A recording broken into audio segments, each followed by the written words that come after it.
घोटालों की लिस्ट बहुत लंबी रही है उद्धव ठाकरे के खासदारों की। और इन्हीं घोटालों के चलते उद्धव ठाकरे की पार्टी का सत्यानाश हो गया। जो एकनाथ शिंदे सारे नेताओं को लेकर भाग गए। वहीं अब एक और बड़ी खबर आ रही है जो कि सोशल मीडिया पर धड़ल्ले से और तेजी से वायरल है कि जिस प्रकार अब उद्धव ठाकरे के पास में कोई नहीं बचा है सिवाय संजय राउत के।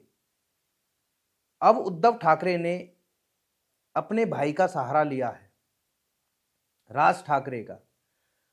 सोशल मीडिया पर धड़ल्ले से खबर वायरल है कि राज ठाकरे और उद्धव ठाकरे अब एक होने जा रहे हैं। इसके पीछे का बड़ा कारण है कि उद्धव ठाकरे ने जिस प्रकार से कांग्रेस और एनसीपी पार्टी के साथ में अलायंस बनाए थे और उसके बाद में कह सकते हैं कि प्रेशर के चलते उद्धव ठाकरे सही मुद्दों पर भी नहीं बोल पाते थे। एक हिंदुत्व का मुद्दा ऐसा था जिस पर के उद्धव ठाकरे की नींव रखी हुई थी, वो धीरे धीरे करके टूटने लगी। अब उद्धव ठाकरे को समझ में आ गया कि वापस से अगर पटरी पर आना है तो राज ठाकरे जो कि अभी भी एक मजबूत और स्ट्रॉन्ग ओपिनियन रखते हैं हिंदुत्व को लेकर, अड़िग रहते हैं, लड़ते हैं, उनकी छवि अभी भी बरकरार है। तो ऐसे में उद्धव ठाकरे को समझ में आ गया कि राज ठाकरे के पास जाकर अलायंस बनाया जाए।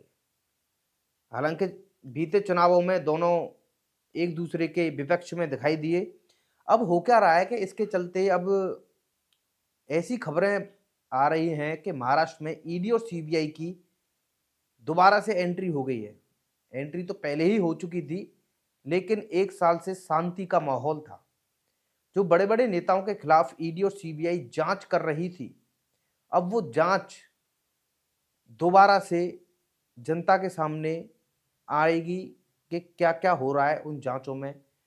बहुत सारे नेता तो ऐसे थे कि उन्होंने पलटी मार ली और बीजेपी में जाकर शामिल हो गए। हालांकि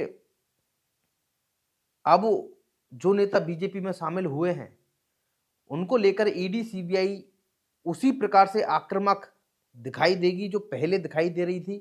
उस पर एक क्वेश्चन मार्क है जो कि सोशल मीडिया पर चल रहा है कि क्या देवेंद्र फडणवीस उन नेताओं के खिलाफ भी कार्रवाई को जारी रखेंगे या फिर सिर्फ शिवसेना यूबीटी के जो बचे कुचे नेता हैं, जो आदित्य ठाकरे हो गए, अनिल परब हो गए, संजय राउत हो गए, जिनके ऊपर केस चल रहे थे, जांच चल रही थी, जेल भी काट कर आए हैं इनमें से कुछ लोग, तो क्या सिर्फ उन्हीं के घोटाले की अपडेट्स हमें मिलती रहेंगी?